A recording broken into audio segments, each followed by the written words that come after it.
Like the Early Learning Program Quality Checklist, the primary school classroom observation is used to ensure that children continue to receive the kind of quality teaching, learning, and social skills development that they receive in the Early Learning Center, continues at the primary school level.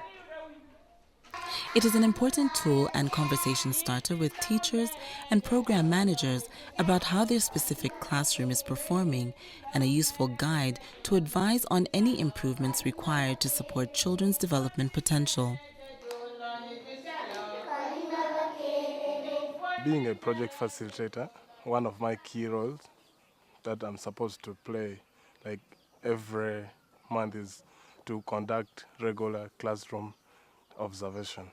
Yeah, so that I'm able to give regular feedback to the classroom teachers.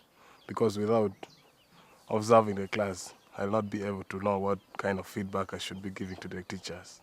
The purpose of primary school observation, observing a class, enables you to be able to identify the key areas of strength that our teachers have got, then even the areas of weakness that we need to work upon to keep on improving so that our children attain quality learning at lower grade. We have a set of areas that we look at when we are observing the classroom.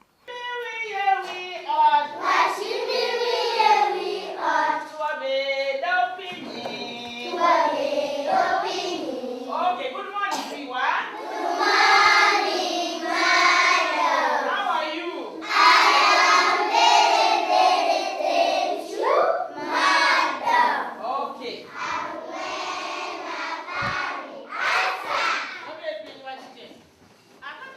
Attendance is another important indicator of any teacher classroom effectiveness. The higher the ratio of children enrolled to children attending is usually a positive indicator of the effectiveness of the teacher and the community engagement with the program, and also identifying any underlying reasons that might need to be addressed and dealt with, like illness, parental issues.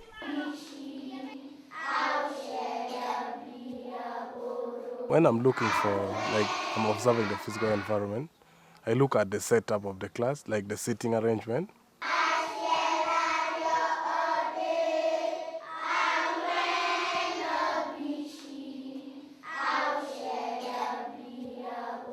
Like for the case of Amogate Primary School, you find the children are overcrowded. So as a caregiver, you need to be creative to organize the seating arrangement so that all children are able to learn from what they're teaching. So I look at the seating arrangement. Then I also look at the ventilation, the natural light system. If there's enough light for children to enjoy their learning. Then I also look at the display of children's work, because the teachers are supposed to always display what children have done. So now they are progressing.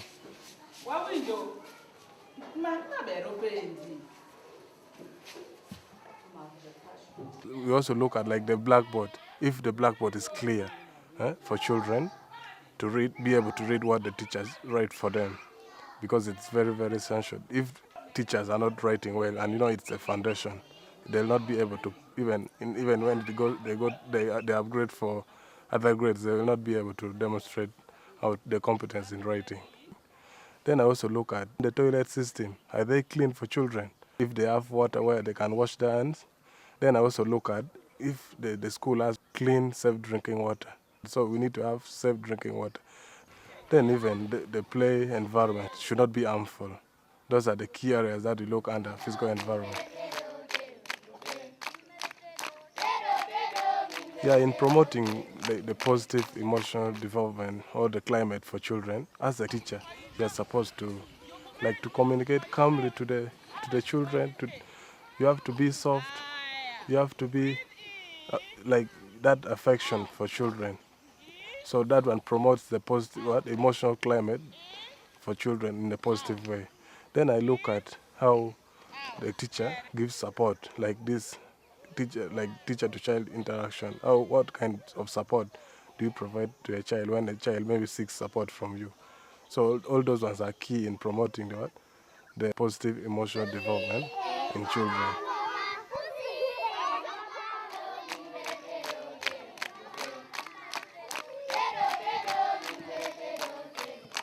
If a teacher also encourage like creativity in children and rewarding them that this one is well done, keep it up. Those ones promotes effective learning in class.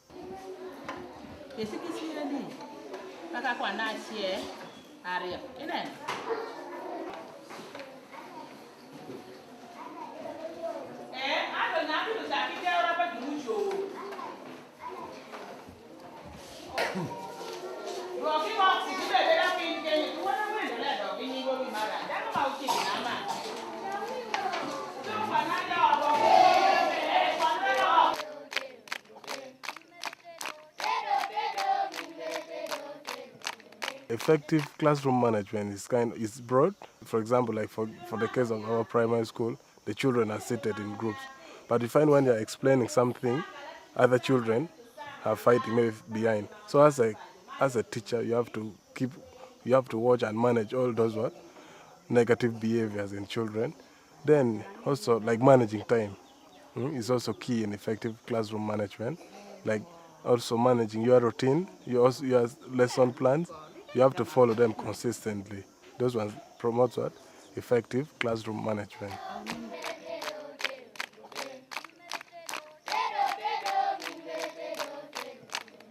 When I'm looking at the instruction support for our children, we need to see if the materials that we provide to our children are attractive. Attractive in the sense that, like when it comes to gender, both boys and girls can access what they want, like to play or to use when they're when they're having a session.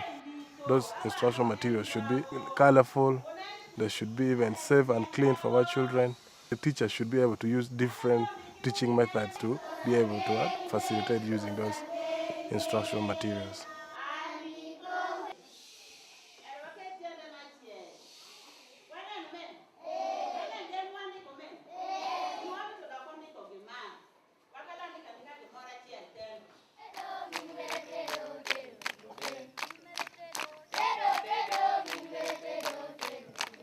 Normally, after doing my feedback, I take note of what I've observed. Then after, like during lunchtime when the children have already gone for lunch, I get the teachers, we sit together, I give my report to them, I highlight what they're doing, where the areas where they're doing well. Then we discuss the observations that I've made where they're not doing very well. Then we see the way forward. They also participate in bringing the solutions. Then we agree, we make action plans. So at the next visit, we are able to observe on those key areas like of their weakness if they have already improved. Yeah, so that one makes us keep on progressing and enjoying quality education.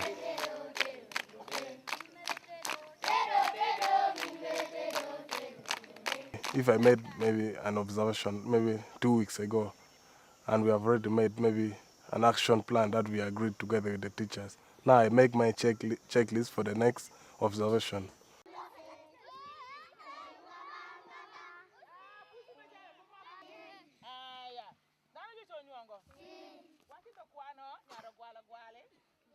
Yeah, helpful for them because always we make it participatory. I involve them in drawing the next step, and they also give me like kind of challenges, and even they propose to me how best we can address those issues. So I think they feel it, yeah, interesting to them and supportive. I often do it on by monthly basis, like 2 times a month, because we are also operating in very many primary schools and we have very many classes that we observe. So at least we conduct 2 times a month. Yeah. So in a term, we observe a particular class 6 times. We are observing so that we address all the weaknesses that we have and we look at all the positive things. So we all normally do quality routine checklists in lower grade because we want to address all the challenges at grassroots at lower grade so that by the time they reach upper primary, they're able to score very well in the final examination and they're able to demonstrate that they're really quality effective learners. Yeah, it's important for a child to have a good start in life. Everything that a child learns at childhood determines what that child would be when he or she reaches adulthood. So when a child has maybe a disorganized foundation, even the future will be doomed for that child. So it's very, very important as duty bearers for us to create a conducive early start for our children.